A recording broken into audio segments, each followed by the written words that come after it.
Daily. Taste the Daily.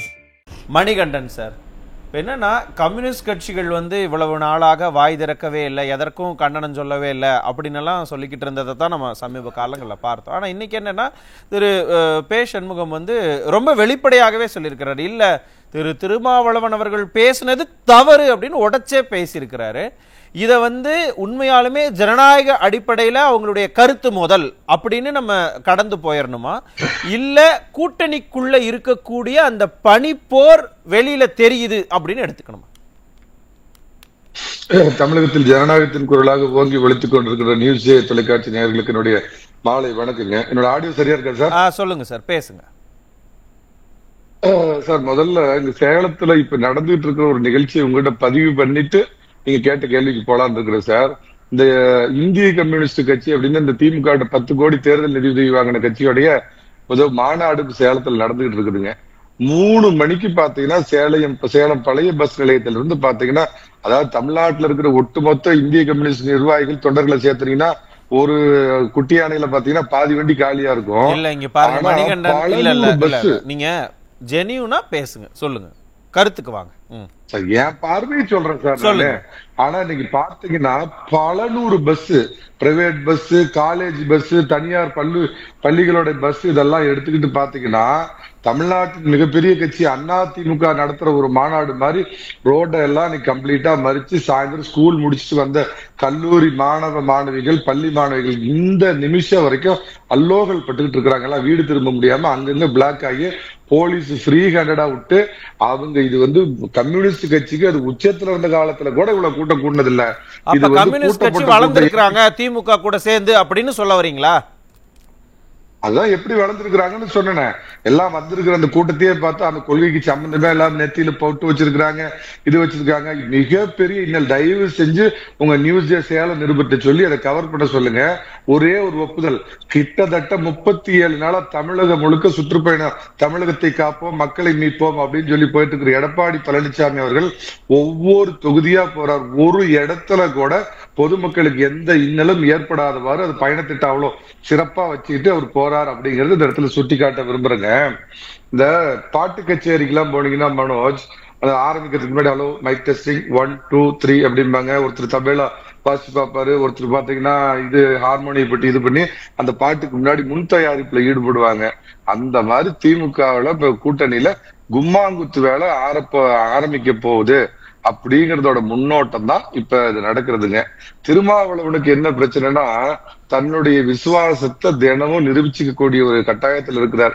ஒரு 20 வருஷம் கல்யாணம் கணவன் மனைவி, அந்த கணவன் காலையில் எந்திரிச்சு இந்த மனைவியோட தான் நான் நாளைக்கு வாழ போறேன், நாளானைக்கு வாழ போறேன், எதிர்காலத்திலயும் வாழ போறேன்னு தினமும் அறிவிச்சா எப்படி ஒரு நகைப்புக்குரியதா இருக்குமோ அந்த மாதிரி தினமும் ஒரு ஸ்டேட்மெண்ட் விட்டுக்கிட்டு ராஜாவை மீறின தன்னுடைய ராஜ விசுவாசத்தை திமுக கூட்டணி தர்மம் அவங்க பேசுறாங்க. அதுல என்ன சிக்கல்? நாங்க தான் ஜனநாயகம் கொடுத்து வச்சிருக்கிறோம் பேசுறதுக்கு அப்படிங்கிறாங்க. அவருடைய கருத்துப்படி பணி நிரந்தரம் செய்யக்கூடாது, ஏன்னா செஞ்சா வழி வழியா அவங்களே அவங்களுடைய அந்த தூய்மை பணியாளர்களை அவங்களுடைய வேலையை பார்க்க வேண்டியது வரும் அப்படின்னு அவர் சொல்றாரு. அதற்கு பேசணுங்க, இல்ல இல்ல அப்படி பண்ணுனா அடுத்த தலைமுறை நல்லா படிக்கணும், எனக்கு தெரிஞ்சவங்களே இருக்கிறாங்க, பணி நிரந்தரம் பண்ணணும், அப்பதான் அந்த வேலைக்கு நம்ம போக கூடாதுன்னா அடுத்தடுத்த வேலைகளை பார்க்கறதுக்கு அவங்க வளர்ச்சி பெறுவாங்கன்னு அவங்க சொல்றாங்க. அது அவங்களுடைய கட்சியினுடைய கொள்கை அடிப்படையில அவங்களுடைய கருத்தை முன்வைக்கிறாங்க. இதுல உங்களுக்கு என்ன சிக்கல்? மிக முக்கியமான ஒரு சமுதாயம் சார்ந்த பிரச்சனையை நீங்க தொட்டிருக்கிறீங்க. திருமாவளவன் பட்டியலின மக்களுக்காக போராடக்கூடியவர், பட்டியலின மக்களுடைய மேன்மைக்காக பாடுபடக்கூடியவர், அதற்காக திருமணமே செய்து கொள்ளாமல் இந்த மக்களுக்காகவே 24 மணி நேரம் உழைக்கக்கூடியவர் அப்படின்னு அவருக்கு ஒரு பிராண்டிங் இருக்குது. ஆனா அவர் பாருங்க, எந்த காலத்திலையும் தன்னை ஒரு தலைவனாக தூக்கிவிட்ட அந்த பட்டியலின மக்களுக்கு அவர் முழு விசுவாசமா இருந்தது இல்லை அப்படிங்கிறதுக்கு 2 உதாரணம் சொல்றேன். அருந்ததி இன மக்களுக்கு உள்ஒதுக்கீடு கொடுத்தப்ப அவங்களுக்கு உள்ஒதுக்கீடு கொடுக்க கூடாதுன்னு கோர்ட்டுக்கு போனவர் திருமாவளவன். அவங்களும் பட்டியலின சகோதரர்கள் தானே சார், அதுல பல பிரிவுகள் இருக்கலாம். இவர் ஒரு பிரிவை சார்ந்தவரா இருந்தாலும் பட்டியலின மக்கள்ல அருந்ததியின மக்களும் ஒரு முக்கியமானவங்க. அவங்களுக்கு எதிராக கோர்ட்டுக்கு போனவர் நம்பர் 1. நம்பர் 2 பாத்தீங்கன்னா சார், நான் அவர்கிட்ட வாதத்துக்காக அவங்க நம்ம நேயர்கள்ட்ட ஒரு கேள்வி கேட்கிறேன். அதாவது ஒதுக்கீடு அப்படிங்கிற அடிப்படையில பட்டியலின சகோதரர்கள் 2 தலைமுறை 3 தலைமுறை முன்னேறின குடும்பத்தினர் தாங்க அதை விட்டுட்டு பட்டியலினத்தை சேர்ந்த மத்தவங்களுக்கு அந்த வாய்ப்பு கொடுக்கணும். ரிசர்வேஷன்ல இனிமேல் நீங்க தொடரக்கூடாது.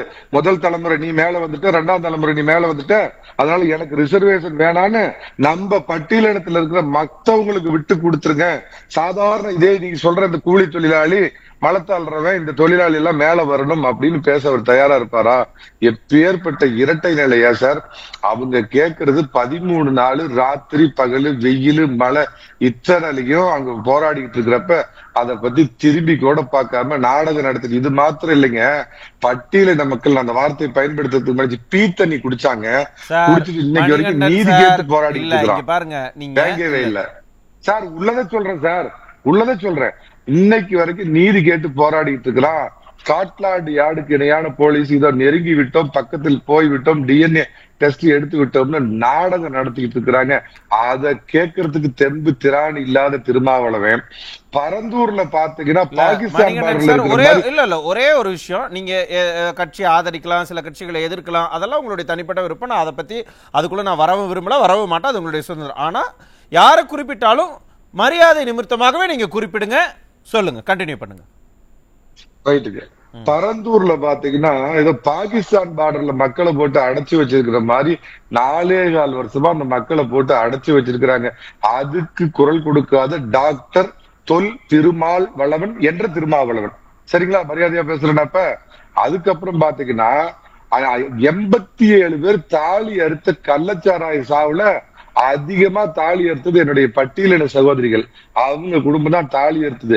அதுக்கு இந்த ஆளும் திமுக திராணியற்ற திமுக அரசு போய் கேள்வி கேளுங்கன்னா அதுக்கு ஒரு கூட்டத்தை போட்டுட்டு முதல்ல எதிர்கட்சியை கூப்பிடுவேன், எடப்பாடி பழனிசாமி கூப்பிடுவேன்ட்டு, அப்புறம் அறிவாலயத்திலிருந்து அபாயமணி ஒழிச்ச உடனே அதை கேன்சல் பண்ணிட்டு ஒன்றிய அரசே குன்றிய அரசே இருக்கு சட்டம் கொண்டு வா, மீதி எல்லாம் பேசுவார் மாநில சுயாட்சி. அதுக்கு தன்னுடைய பாதிக்கப்பட்ட சமுதாயத்துக்கு குரல் கொடுக்காத டாக்டர் தொல் திருமாவளவன் இந்த அதே மாதிரி பாத்தீங்கன்னா சாம்சங்ல நடந்த போராட்டத்திலயும் அதிகப்படியான பட்டியலின மக்கள் பாதிக்கப்பட்ட போதும் வாய் மூடி மௌனியாக இருந்த திருமாவளவன் இந்த மாதிரி நான் பட்டியலிட்டுக்கிட்டே போலாம் சார்.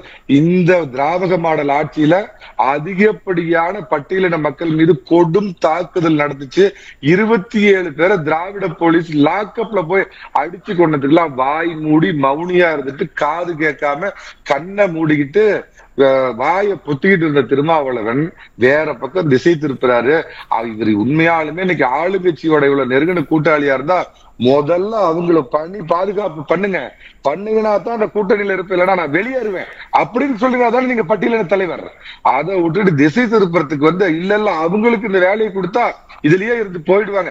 நீ 30 வருஷமா ஒரு தலைவரா இதை எடுத்து ஒரு மெட்ராஸ்ல மழை தண்ணி வந்தப்ப தான் போட்டுக்கிற காஸ்ட்லியான பூட்ஸ் நினைஞ்சு போயிடக்கூடாதுன்னு ஒரு பட்டியலின சகோதரனை பெஞ்சை தூக்கி போட சொல்லி அதுல தட்டி மணிகண்டன் சார் நேர்ல இருந்த மாதிரி என்ன நடந்ததுன்னு தெரியாம பேச வேணாம், அதை விட்டுருங்க. இப்ப என்னன்னா இல்ல மணிகண்டன் சார் இல்ல நம்ம என்னன்னா கூட்டணி கட்சிகளுக்குள்ள இருக்கக்கூடிய அந்த பனிப்போர் எதனால இப்ப திருமாவளவன் திமுகவுக்கு ஆதரவாக பேசுகிறாரு அப்படின்னா திரு பே சண்முகம் திருமாவளவனை எதிர்க்கிறாரா இல்ல திமுகவை எதிர்க்கிறாரா?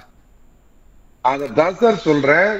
ஆர்கஸ்ட் ஆரம்பிக்கிறதுக்கு முன்னாடி அலோ மைக் டெஸ்டிங் 1 2 3 கும்மாங்குத்து ஆரம்பிக்க போகுது. தீபாவளிக்கு அப்புறம் திமுக கூட்டணியில பட்டாசு வெடிக்க போகுது. இதுல மார்க்சிஸ்ட பத்தி ஒண்ணு கேட்டீங்க. சண்முகம் அவர்கள் தான் அந்த மத்தவங்க மாதிரி தோழர் கீழர் எல்லாம் சொல்ல மாட்டேன். மரியாதைக்குரிய சண்முகம் அவர்கள் தலைவரா வந்ததுக்கு அப்புறம் கம்யூனிஸ்ட் கொஞ்சம் அரசியல் சொரணை வந்திருக்குது. ஏன்னா அவங்களோட பிடில் வித்வானா நிலை வித்வானா மாறி போய் நம்ம அடையாளத்தையே அதான் சொல்றது மார்க்சிஸ்ட் கம்யூனிஸ்ட் கட்சி அவங்களுக்கு கொஞ்சம் சொரணை வந்திருக்குது.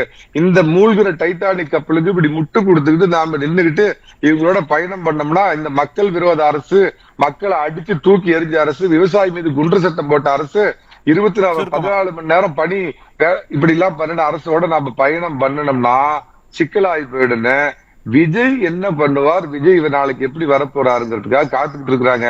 திருமாவளவனுக்கு பிரச்சனை பட்டியலின சகோதர மக்கள் நிறைய பேர் விஜய் பக்கம் போயிடுவாங்க, நமக்கு ஆதரவு இல்லைங்கிற அடிப்படையில திமுக நம்மள ஒருவேளை தூக்கி எறிஞ்சிட்டு தைலாபுரம் பாமகவை சேர்த்துக்கிட்டா என்ன பண்றதுன்னு அவங்களுக்கு உள்ள பிரச்சனைக்கு அங்க திமுக கூட்டணியில பிரச்சனை பார்க்கலாம், என்ன நடக்குதுன்னு பார்க்கலாம். நான் திரும்ப உங்ககிட்ட வரேன். மணிகண்டன் சார், ரொம்ப சுருக்கமா உங்களுடைய இறுதி கருத்தை வச்சிருங்க. இதே போலவே திமுகவுக்குள்ள இருந்துகிட்டே இவங்க ரெண்டு பேரையும் திமுக இயக்கிக்கிட்டே, இல்ல திமுக வந்து இவங்க ரெண்டு பேர்த்தையும் டைரக்ட் பண்ணி அடிச்சுக்க வச்சுக்கிறாங்களா, இல்ல உண்மையாலுமே இது கருத்தியல் ரீதியான மோதல் தானா?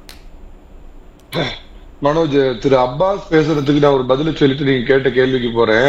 திமுக இது வரைக்கும் எந்த கட்சியுமே உடைச்சது இல்லை அப்படின்னு சொன்னாரு. இந்திய யூனியன் முஸ்லீம் லீக் அன்னைக்கு அப்துல் சமது, அப்துல் லத்தீப்னு 2 பிரிவா உடைச்சது திமுக அப்படிங்கிற வரலாறு கொஞ்சம் தயவு செஞ்சு அவர் போய் படிக்க சொல்லுங்க. இது வந்து 30 வருடத்துக்கு முந்தைய வரலாறு. ஒரு 20 வருடத்துக்கு முன்னுடைய வரலாறு சொல்றேன். மதிமுகங்கிற கட்சியை செஞ்சி ராமச்சந்திரனையும் எல் கணேசனையும் வச்சு வைகோவுக்கு எதிராக வீரபாண்டி ஆறுமுகத்தோட துணையா சேலத்துல அந்த கட்சியை 2ஆ உடைச்சு போட்டி மதிமுக அப்படின்னு உருவாக்குனது கருணாநிதி. இன்னைக்கு உதாரணத்தை வரேன், பாமகவுல நடக்கிற பிரச்சனைக்கு அத்தனைக்கும் காரணம் திமுக தான் அப்படின்னு தெளிவா திரு அன்புமணி ராமதாஸ் அவர்கள் பல பேட்டிகள்ல சொல்லியிருக்காருங்க. நான் இன்னொரு அவர்கிட்ட ரொம்ப அன்பா ஒரு கோரிக்கையை வச்சிருக்கிறேன். அவரு சம்பந்தமில்லாத தலைப்புக்கு இது இல்லாம சனாதானம் அப்படி இப்படி எல்லாம் பேசுறாரு. என்னுடைய தொப்புள் கொடி உறவு இஸ்லாமிய சகோதரர்கள் நிறைய பேர் பாத்தீங்கன்னா தோல் சார்ந்த இதுல எல்லாம் ஒர்க் பண்றாங்க. அதே மாதிரி வந்து இறைச்சி கடைகள்ல வேலை செய்யறாங்க. இதுக்கு சனாதனத்துக்கு ஏதாவது காரணம் இருக்குதா? திருமாவளவனை பற்றி பேசுகிற போது அதை பேசணுங்க. திருமாவளவனுடைய கோட்பாடு பத்தி பேசும்போது அவர் சொன்னதை நான் குறிப்பிடுறேன். என் கருத்துனே பேசுறீங்க. உங்களுக்கு இந்த மதவாத பகையை தூண்டாம பேச தெரியாதா? மதவாதம் இல்லாம பேச வராதா? திருமாவளவன் வந்து சனாதன எதிர்ப்பு போராளி, அவரை பத்தி பேசுறப்ப அந்த வார்த்தையை பயன்படுத்தாம அவரை பேச முடியாது. நீங்க வந்து மத ரீதியா அணுகிறீங்க எல்லாத்தையுமே. திருமாவளவனுடைய கோட்பாடு சார், திருமாவளவனுடைய கருத்து சனாதன எதிர்ப்பு மாநாடு பேசுறாரு. உங்களுக்கே எரியுது, உங்களுக்கே எரியுது. திருமாவளவன் கருத்து என் கருத்து, அது என் கருத்தா? சனாதன எதிர்ப்பு முடிச்சுட்டு நீங்க எனக்கு சாதி கிடையாது. ரொம்ப சுருக்கமா, திருமாவளவன் சாதி எதிர்ப்பு போராளி, சாதி ஒழிப்பே மக்கள் விடுதலைன்னு திருமாவளவன் பேசுறாரு. திருமாவளவனுடைய கருத்தை நான் பேசக்கூடாது நீங்க எப்படி சொல்லலாம்? நீங்க மதவெறி முடிச்சு அடைகிறதுக்கு நான் தான் மதவெறி இருக்கா? இந்த மாதிரி வார்த்தை நானே அனுமதிக்க முடியாது. Please please please. இல்ல இண்டிவிஜுவலா இல்ல சார், இல்ல இண்டிவிஜுவல் தாக்குதல் வேண்டாம் வேண்டாம் வேண்டாம். கருத்தால இல்ல Manikandan sir please calm down. இல்ல Manikandan sir please calm down. உங்களுக்கு கூட இல்ல மணிகண்டன் ப்ளீஸ் காம் டவுன். இல்ல Manikandan sir please calm down. நான் இங்கேயும் இவர்கிட்டயே சொல்லிட்டேன். Please no individual attacks. Manikandan sir please உங்களுடைய கருத்தால நீங்க எதிர்கொள்ளுங்க. தலைப்பு சம்பந்தம்? இவர் ஒரு வேற்று மதத்தை சேர்ந்தவர், இவர் எப்படி பேசலாம்? திருமாவளவனை பத்தி பேசும்போது சனாதன எதிர்ப்பு பேசாம எப்படி பேச முடியும்? இல்ல அப்பாஸ் அறிவு இருக்காமல, அறிவு இருக்கா? அடிப்படை அறிவு இருக்கா? அப்பாஸ் இது ரொம்ப பேசுறா. இல்ல இல்ல இல்ல அப்பாஸ் நீ முட்டாளா? இல்ல அப்பாஸ் ரொம்ப தப்பு. அப்பாஸ் திருமாவளவன் சனாதன எதிர்ப்பு போராளி, அவரை பத்தி பேசும்போது சனாதனத்தை பேசணும்.